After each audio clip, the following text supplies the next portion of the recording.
Bienvenidas y bienvenidos sean a este segundo episodio del podcast La vida en la cárcel. Yo soy Jaltor Gabé y es un verdadero placer contar con su compañía. En esta ocasión, nuestro recorrido comenzará por brindar respuesta a la primera de las interrogantes planteadas al inicio del episodio anterior, para, además de dar continuidad a nuestro trabajo, ir conformando una visión cada vez más amplia de este entorno social no tan diferente de la vida en el exterior, pero que presenta, de manera focalizada, cada una de las problemáticas de la vida social, y que gracias a esta focalización nos permite un acercamiento más detallado para explicar los fenómenos al interior de la cárcel y brindarnos también una proyección precisa del conglomerado en general. A nadie ha de extrañar que la corrupción esté presente en la vida carcelaria. Sin embargo, referir que es la única forma de vida, para una gran cantidad de personas podría parecer una exageración. Desgraciadamente, no lo es. Al interior de los penales se tiene la concepción, por parte de la población penitenciaria y de sus familiares, de que se vive dentro del hotel más caro del mundo. Y esto es así porque no hay una sola actividad en torno a la cárcel en la que no se vea implícita una forma de lucro, ya sea por parte de las autoridades, tanto administrativas y de seguridad y custodia, como por parte de la población interna. En palabras simples, todo es dinero. Y desafortunadamente, en la mayoría de los casos, quienes pagan la cuenta son las familias de los internos. Es increíble. Apenas llegas a la cárcel y otra regla que aprendes de inicio es: al mono le tienes que dar lo de su lista o te atienes a las consecuencias. Hago constar que, cuando llegué a la cárcel, la ley, voy a llamarle ley vieja, al reglamento de reclusorios y centros de readaptación social del entonces Distrito Federal, era más timorata que en la actualidad, y solo refería en su artículo 154 que los delitos o faltas cometidas por el personal del sistema de reclusorios del Distrito Federal serían sancionados conforme a la Ley Federal de Responsabilidades de los Servidores Públicos y a las disposiciones penales y laborales aplicables. Recordemos que ya se advirtió en el primer episodio sobre las consecuencias que habría de enfrentar cualquier delator en aquella época, por lo que nadie denunciaba esas prácticas adoptándolas como parte del deber ser de la vida cotidiana. Hoy en día, gracias a las quejas por parte de la ciudadanía, familiares de reclusos, cansados de padecer estas prácticas, y las denuncias realizadas por algunas personas privadas de la libertad ante las instituciones garantes de derechos humanos, ya sea durante algún recorrido de inspección por parte de sus agentes al interior de los penales, o de forma directa ante una visitadora o visitador, por una queja bien constituida en contra de la institución penitenciaria o de su personal, desde el reglamento de la Ley de Centros Penitenciarios de la Ciudad de México, ley vigente, ya se contemplan mecanismos de prevención y erradicación de la corrupción en sus artículos 13, 14 y 158, fracción 13ª, casi por completo inoperantes, los cuales refieren: artículo 13. La persona titular de la Secretaría, por sí o por conducto de la Subsecretaría, deberá implementar las medidas necesarias para prevenir, detectar y sancionar actos de corrupción en los centros penitenciarios y en el Centro de Sanciones Administrativas. Cualquier persona servidora pública, persona privada de la libertad o cualquier persona que conozca sobre algún acto de corrupción está obligada a denunciar de inmediato ante las autoridades competentes. La mayor parte de las veces resulta en una pérdida de tiempo. Primero, porque se deben confrontar dos sujetos que, aunque en teoría gozan de igualdad jurídica, es decir, que tienen los mismos derechos y obligaciones ante la ley, reclusas y reclusos están obligados a probar su dicho. Y sin los medios adecuados, eso deviene en algo muy complejo. No porque no existan dichos medios, sino porque quienes los tienen nunca van a denunciar, pues están viéndose beneficiadas y beneficiados de las prácticas corruptas. Segundo, porque la autoridad administrativa cubre las espaldas del cuerpo de seguridad y custodia, y viceversa. Esto es, al momento de tener que enfrentar una demanda, el personal de la institución coadyuva entre sí para hacer ver a internas e internos como personas conflictivas, que solo buscan llamar la atención de alguna manera, quienes inventan cosas, y por ende, ni siquiera merecen ser escuchadas, demeritando con ello su posición como denunciantes ante ese tipo de hechos. Con base en lo referido, únicamente quienes, por su conjunto de valores, no desean formar parte de estas prácticas corruptas, o quienes no gozan de los medios para hacerse con esos beneficios paralegales, o quienes están en extremo resentidas y resentidos en contra del sistema por diversas vivencias discriminatorias, vejatorias y vulneradoras de derechos humanos, son quienes denuncian, y nunca llegan a ser siquiera el 1% de la población penitenciaria. Prosigamos con el contenido del artículo 14. Queda prohibido al personal adscrito a los centros penitenciarios y al Centro de Sanciones Administrativas aceptar o solicitar por sí o por interpósita persona, esto significa a través de terceros, préstamos o dádivas en numerario, en efectivo o especie, cualquier otra cosa que no sea dinero, con el objeto de realizar distinción u otorgar privilegio alguno a cualquier persona privada de la libertad para permitirle o no el acceso a un área, zona o estancia distinta a la que le corresponda. En verdad que el artículo se queda cortísimo en cuanto a miras del actuar del personal. Claro que es común que se acepte o soliciten dádivas por sí o interpósita persona, en este caso, a través de las personas privadas de la libertad comisionados dentro de cada área de la institución, o de forma directa. ¿Para qué? Entre otras cosas, para obtener una asistencia sin asistir y sin justificante en cualquier área que imparta cursos, dentro de la escuela, o de capacitación para el trabajo, o los talleres de psicología, o la lista de la comisión, en casos como el de los artesanos o ayudantes de dormitorios, por citar algunos, o a los grupos de alcohólicos anónimos o talleres eclesiásticos. También para realizar diversos trámites, como la obtención de una carta de reclusión, la atención en el servicio médico, el acceso a determinada información de los expedientes técnico o jurídico, el alta en una comisión, la inscripción sin presentarse a la escuela o taller de cualquier área, la aceleración de los trámites de visita general o de la visita íntima, la seguridad de ir bien evaluado por las áreas cuando el juez solicita algún reporte para un beneficio, o para lograr lo inimaginable, como el que entre una visita sin estar registrada, meter un aparato electrodoméstico de lujo, como pantallas inteligentes, un teatro en casa, o estéreos de última generación, o la última versión de una consola de videojuegos, o cosas prohibidas como tintes para el cabello, drogas, armas, alcohol, celulares. Y lo del acceso a distintas áreas, es evidente que cada esclusa, es decir, cada paso resguardado por elementos de seguridad del centro, representa dar una moneda, y obvio, un cambio de estancia o dormitorio implica un costo. No existen los trámites gratuitos como señala que debiera ser la ley.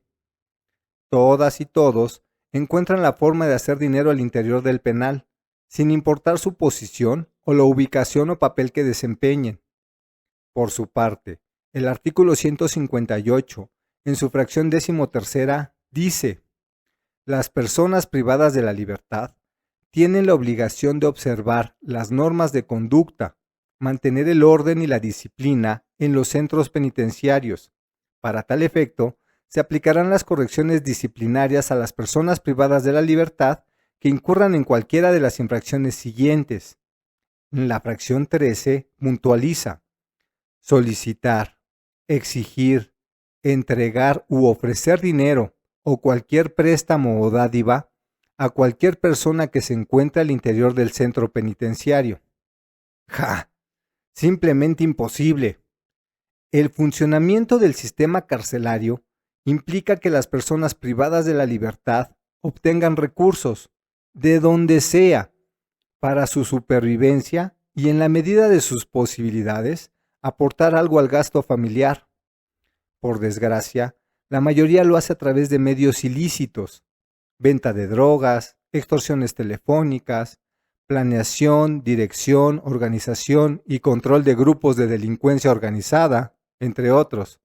que afectan tanto al interior como al exterior de la cárcel. Y quienes no delinquen cometiendo este tipo de actos delictivos, lo hacen al prestar sus servicios a las autoridades administrativas y de seguridad de los centros, ocupando diversos puestos dentro de las estructuras operativas, de manera extraoficial, estando este tipo de actividad prohibida en la ley para las internas e internos, pues el artículo 98 de la ley vigente señala que queda prohibido que las personas privadas de la libertad desempeñen empleo, cargo o comisión alguna en la administración de los centros penitenciarios,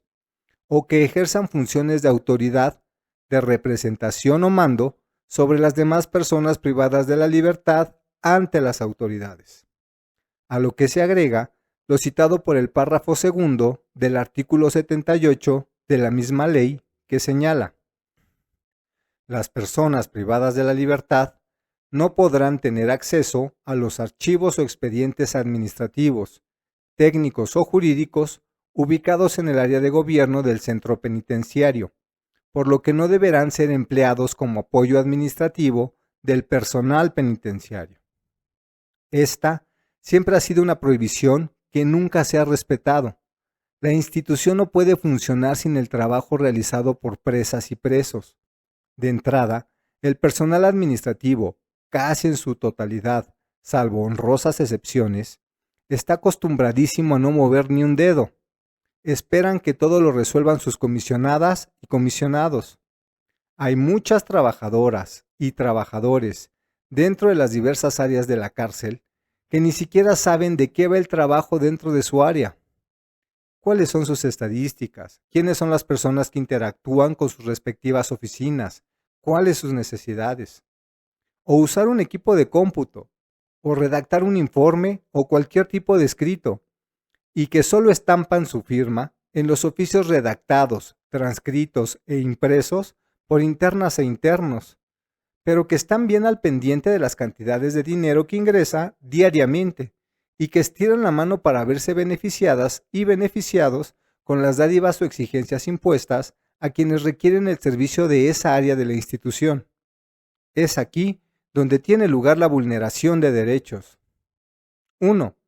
El derecho de reclusas y reclusos a ser sometidos a un proceso reinsertorio desde dentro de la prisión,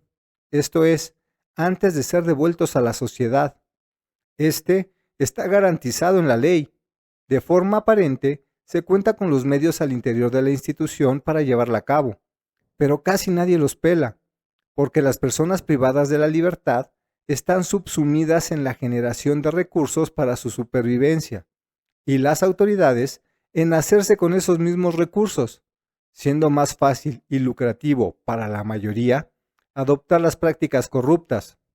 Este punto será ampliamente abordado en este proyecto. 2. Este mismo derecho a la reinserción para el caso de las personas a quienes les son impuestas condenas larguísimas, de aparente imposible excarcelación, quienes, como ya se refirió antes, buscan abordar diferentes opciones con tal de ver una luz al final del camino, o de menos, vivir con lujos y todo tipo de comodidad de su reclusión, y que obviamente fomentan en el grueso de la población carcelaria el desinterés por acercarse a las opciones ofrecidas para llevar a cabo el proceso de reinserción, siendo estas mismas personas quienes resultan convertirse, en su mayoría, en líderes de la delincuencia organizada desde dentro, sometiendo a través de diversos mecanismos al resto de la población de los penales. 3. El derecho de la sociedad a que los recursos que aporta a través de sus impuestos se pongan a trabajar en beneficio común, garantizando que cada persona excarcelada haya sido sujeto a un verdadero proceso de reinserción. Me explico, que de alguna manera se les conmine a explotar las herramientas necesarias a quienes cometieron un ilícito para que no delincan nuevamente, y no como sucede en la realidad, que aprenden nuevos artificios para seguir dañándose y dañando a los demás una vez son reinsertados en la sociedad. De facto, con todo y las cámaras de videovigilancia conectadas al C2, C4 y C5 de la Ciudad de México, instaladas al interior de las cárceles, autoridades y monos se resguardan al interior de sus oficinas, de las celdas o de sus casetas de vigilancia, donde no hay cámaras, para sostener la práctica habitual del intercambio de todo tipo de dádivas a cambio de privilegios.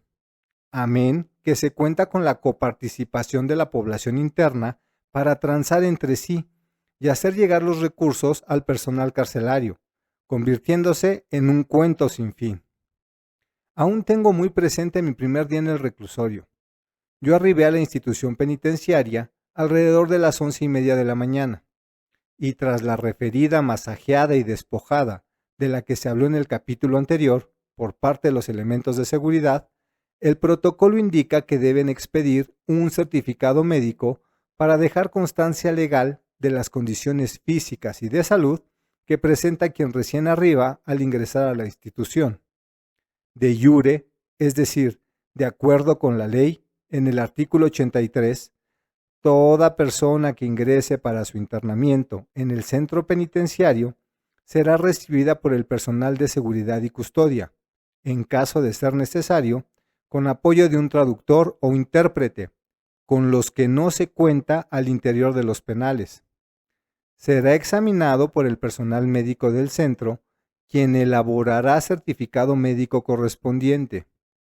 Si el personal médico detecta alguna enfermedad física o mental o alguna característica que ponga en riesgo su seguridad personal o la de terceras personas dentro del centro,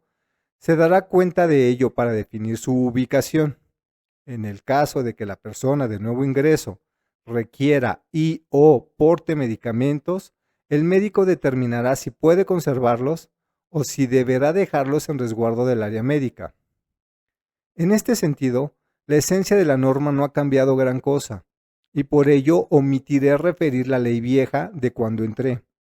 Solo diré que la reforma legal se decanta por la sobreprotección de los derechos humanos en un intento por mejorar las condiciones de vida de este grupo poblacional, considerado como uno de tantos vulnerables. Regresando al punto, de conformidad con la ley nueva, en su artículo 26, al ingresar a los centros penitenciarios preventivos, los imputados y, en su caso, depositados, serán inmediatamente examinados y certificados por la unidad del servicio médico del centro penitenciario, a fin de conocer con precisión su estado físico y mental. Cuando por la información recibida y del examen médico realizado a la persona privada de la libertad se encuentren signos o síntomas de golpes, malos tratos o tortura, la persona titular de la dirección del centro que corresponda, o en su caso la persona servidora pública que actúe en calidad de suplente, hará del conocimiento al juez o tribunal de conocimiento y al Ministerio Público que conozca del asunto.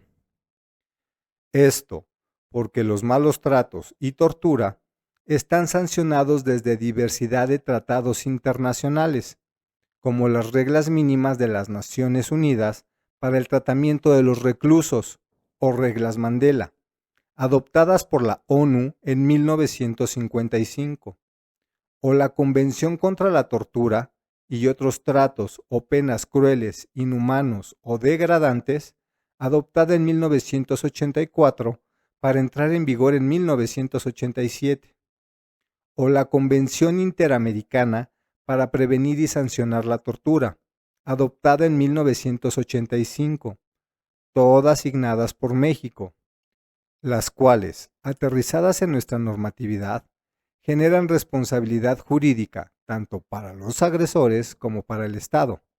por no vigilar adecuadamente que se eviten este tipo de transgresiones,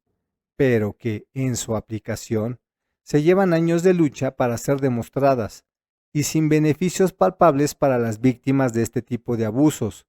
quienes son revictimizadas al tratar de demostrarle al mismo Estado que ha de resarcirles, a través de sus agentes, es decir, los agentes del Estado, los padecimientos a que fueron sometidos y que están catalogados como vulneradores de derechos humanos. Lo anterior encuentra sustento en otro artículo de la misma ley que indica, artículo 7, se prohíbe toda conducta que implique el uso de la violencia, discriminación, extorsión, torturas, amenazas, tratos crueles, inhumanos, degradantes o algún otro acto de los prohibidos en el artículo 22 de la Constitución Federal o que menoscabe los derechos de las personas privadas de la libertad previstos en la Constitución local y en los tratados internacionales en materia de derechos humanos, de los que el Estado mexicano es parte, así como cualquier procedimiento que provoque algún tipo de lesión o menoscabo a la dignidad de las personas privadas de su libertad y la seguridad en los centros penitenciarios. Pero bueno, continuando con el artículo anterior que estábamos comentando.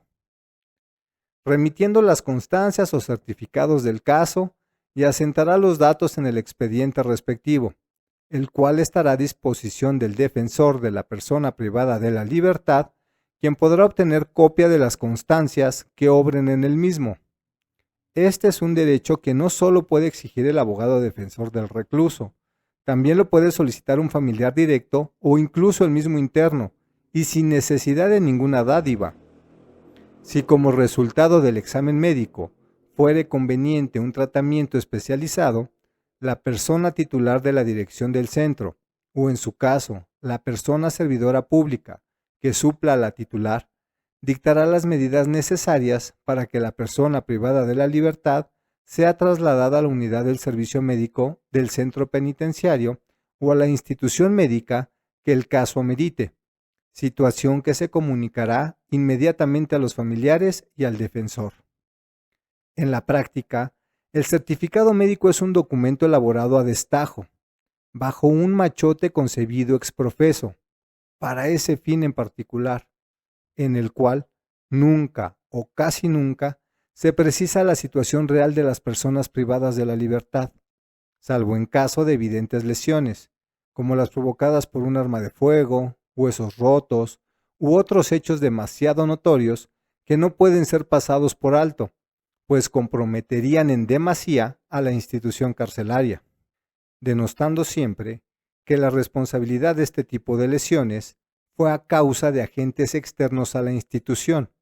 aunque muchas veces las lesiones hubiesen sido provocadas por los custodios en la aduana de acceso.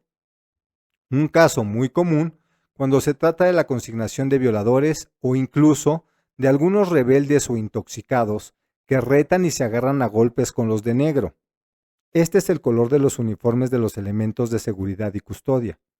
o de algunos que llegan con la recomendación de alguien de afuera, casi siempre la parte acusadora. El hecho es que ni había ni hay como tal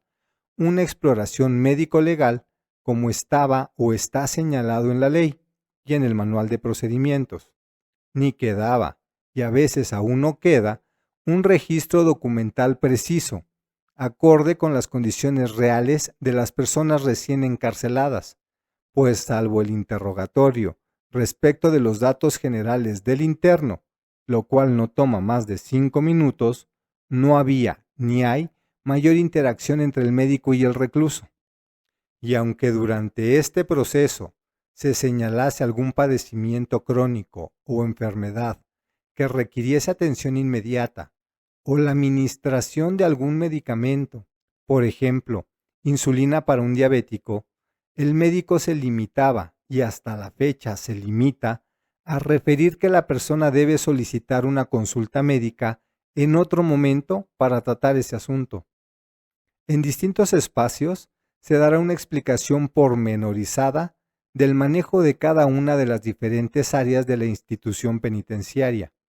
Por ahora, permítaseme solo hacer referencia a ciertas generalidades, sin adentrarme de lleno en infinidad de situaciones que nos llevarían una eternidad detallar de inicio. Retomando, dicha certificación, en mi caso, se llevó más de 2 horas, y no porque hubiera una demanda de atención médica increíble. Según los datos oficiales de esa época, la población total era de apenas 2.800 reclusas y reclusos en el Distrito Federal. Ni porque fuésemos muchos los que habríamos de ser certificados en ese momento, ni como ya se mencionó, porque se nos practicase una valoración profunda y a conciencia. Éramos solo 3. Más bien, era que el personal médico y administrativo estaba envuelto en la cotidianidad de su labor, tomando cafecito por aquí, chismeando por allá, o atendiendo a sus negocios personales al interior de la unidad médica, como en cualquier espacio de la administración pública, pero exacerbado,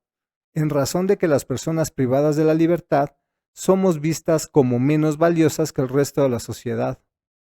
De ahí, fuimos conducidos al antropométrico. En esta área es donde te toman las clásicas fotos de frente y de perfil mientras sujetas una placa con el número de identificación que te es asignado por el área jurídica al ingresar y las siglas del penal que te recibe. Dicho número está compuesto por 2 cifras, el número consecutivo correspondiente, con base en la sumatoria de la lista de ingresos, es decir, que si el anterior a 1 fue el 125, a ti te toca el 126, y al siguiente el 127, y así sucesivamente, y el año en curso, más las siglas del centro de encarcelamiento, quedando como ejemplo 576 diagonal 03-RS, significando que es el ingreso número 576 del año 2003 del Reclusorio Sur. A lo anterior, se suma la captura de las fotos, la toma de datos personales, nombre completo, dirección, talla, estatura, peso, señas particulares, escolaridad, generales de los familiares directos, números de contacto y demás, y el registro de huellas dactilares, o lo que en el bajo mundo se conoce como tocar el piano. Sin exagerar, otras 2 horas en ese proceso, toda vez que la dinámica operativa del área era idéntica a la del área anterior, y como habíamos sido recién despojados de nuestras pertenencias de valor y no contábamos con un solo quinto encima, eso ralentizaba tremendamente todo, porque si por el contrario hubiésemos contribuido en algo a las necesidades de los actores sociales con quienes interactuábamos en esos momentos, la atención hubiera sido inmediata, tal como pude comprobar que sucedía a lo largo de toda mi estadía en prisión, con quienes llegaban con su jugo de alitro, o su agua embotellada, o refresco de lata y algún otro consumible de marca comercial, o de plano con un billete en la mano. De ahí nos condujeron al área de ingreso, donde habríamos de permanecer como primer espacio de confinamiento. Al poco tiempo de haber sido depositados en ese lugar, entró un elemento de seguridad y custodia gritando ¡Lista! La población de ese espacio se formó frente al uniformado e iban pasando de uno en uno para indicar al custodio su nombre y entregarle en mano una X cantidad de dinero. Y como ese día fue uno de visita, la mayoría, cuyos nombres tenían una marca en la lista del mono, daban entre 10 y 20 pesos, de los del milenio pasado. Los que omitían el pago eran sancionados con 3 golpes en la cabeza, propinados con un pedazo de palo de madera, recubierto con un trozo de manguera de más o menos 2 pulgadas de diámetro, en serio grueso, como la que utilizan los gaseros de las pipas que llenan los tanques estacionarios. Los últimos en acercarnos fuimos los recién llegados. Ojo, la ley de aquel entonces decía en su artículo 136 que queda prohibido el empleo de toda violencia física o moral o procedimiento que, realizado por cualquier autoridad o por otras personas a instigación suya, ataque la dignidad de los internos. En la actualidad, el señalamiento legislativo es más extenso para indicar en el artículo 105 de la ley vigente que el personal de seguridad y custodia del centro penitenciario en relación con las personas privadas de la libertad no deberá hacer uso de la fuerza, salvo en casos de legítima defensa, evasión, entiéndase intento de fuga, o de resistencia a una orden relacionada con una disposición establecida en la ley o con el presente reglamento. El personal del centro que recurra al uso de la fuerza se limitará a emplearla en la medida estrictamente necesaria para el control y aseguramiento de la persona privada de la libertad, dejando por completo a criterio de los mismos elementos de seguridad que es estrictamente necesario, e informará inmediatamente a la dirección del centro, en su carácter de superior jerárquico, con el fin de establecer las medidas de seguridad y de disciplina que correspondan, porque casi siempre, después de que fuiste golpeado, todavía se hacen los ofendidos y te confinan en un dormitorio de segregación.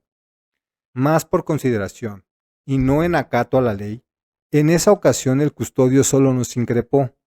diciendo que, por ser el primer día, nos la iba a fiar y no nos sancionaría, es decir, que no nos iba a dar los 3 toletazos de rigor, pero para su próxima guardia ya sabíamos qué pasaba con quienes no le daban su lista. Ese fue el único día de mi reclusión que no pagué lista, y lo que en un principio solo representaron 2 o 3 pesos diarios, salvo los días en que su servidor tuvo visita, terminaron siendo 50 pesos y en algunas épocas mucho más. Todo eso lo iremos desenmarañando conforme vayamos avanzando en nuestro conocimiento. El video de intro del podcast da claro ejemplo de la receptividad de la ley al interior de los penales. Y si creen que esos elementos, al ser denunciados y evidenciados, son erradicados del sistema penitenciario, pues les cuento que no.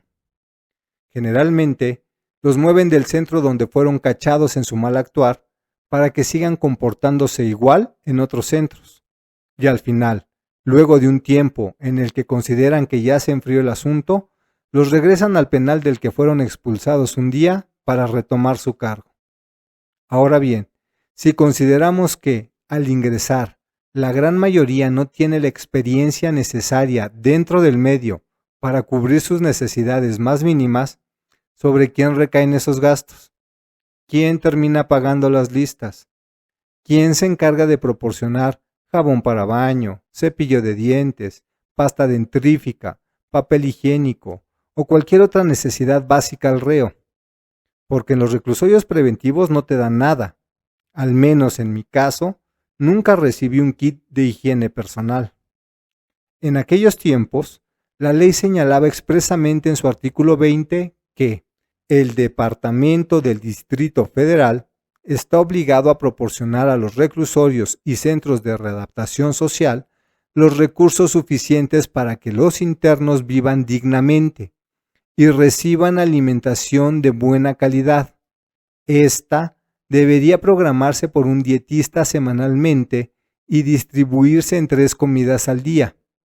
utensilios adecuados para consumirla, además de ropa de cama, zapatos y uniformes apropiados al clima de forma gratuita. Los uniformes, ropa de cama y zapatos se entregarán 2 veces al año cuando menos. Para el aseo personal de los internos, les proporcionará gratuitamente agua caliente, fría y jabón, así como los elementos necesarios para el aseo de dormitorios.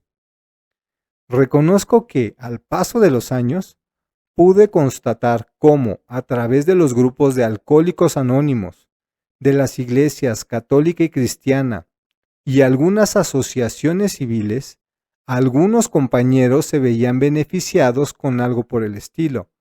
pero de parte de la institución carcelaria, nunca. Como se vio, esta era una obligación señalada por la ley respecto de la actuación institucional en función de la población de todos los centros del entonces Distrito Federal.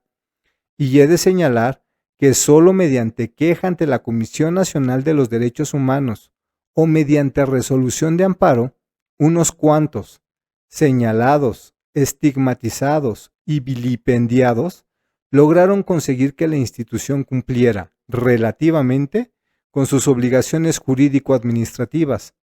y también hacia los últimos años de mi reclusión, sumado a que, en detrimento de la población carcelaria, la ley actual, en su artículo 96, reduce las obligaciones institucionales, delimitándolas de la siguiente manera. La Secretaría proporcionará a los centros penitenciarios, de conformidad al presupuesto asignado, los recursos humanos y materiales necesarios para que las personas privadas de su libertad reciban alimentación con la calidad de higiene adecuadas. O sea, que solo se obliga a dar alimentos, mismos que, como veremos más adelante, resultan en un negocio súper lucrativo para diferentes actores penitenciarios, sin ser realmente la fuente de alimentación del común denominador de los penales. Todo esto está por completo relacionado con otra de las interrogantes de inicio que habré de contestar con detenimiento en otro momento. Ahora, volvamos a la narrativa. Hace unos momentos, infería que las necesidades básicas casi siempre son subsanadas por la familia de las personas privadas de la libertad. Esa es una enorme verdad. Pero quienes han tenido la necesidad de visitar una cárcel saben que además de ser una experiencia terrible en la que sales ultrajado, robado, maltratado física y emocionalmente, te piden dinero casi hasta por respirar, justificando siempre su actuar en los reglamentos concebidos y positivados, o lo que es lo mismo, promulgados, expedidos y publicados desde el Congreso,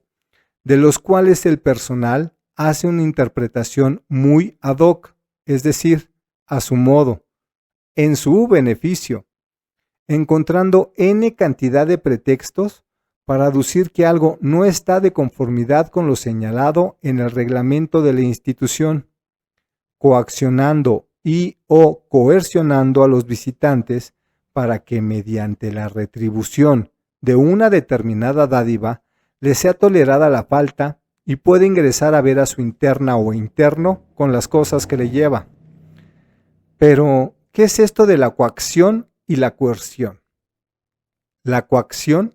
es el acto de obligar a alguien a hacer o decir algo bajo amenazas. Y aunque existe una coacción legítima, como cuando el Estado obliga, por ejemplo, a respetar la ley, también existe la coacción ilegítima, que es la llevada a cabo por parte de una o varias personas sobre alguien, por razones egoístas, para obtener un beneficio o ganancia personal. Es importante señalar que las personas que actúan bajo coacción no pueden ser señaladas como culpables o responsables de los actos que se ven obligados a realizar, toda vez que su voluntad está siendo sometida. Por otra parte, la coerción es la presión ejercida sobre alguien para que asuma determinada conducta mediante el uso de la fuerza o autoridad. Al igual que la anterior, existe una forma de coerción legal, como la impuesta por la ley, que amenaza con una sanción ante su incumplimiento o la comisión de un delito, y una coerción ilegal, impuesta mediante actos ilícitos que tienen como fin determinar el comportamiento de alguien por encima de sus derechos,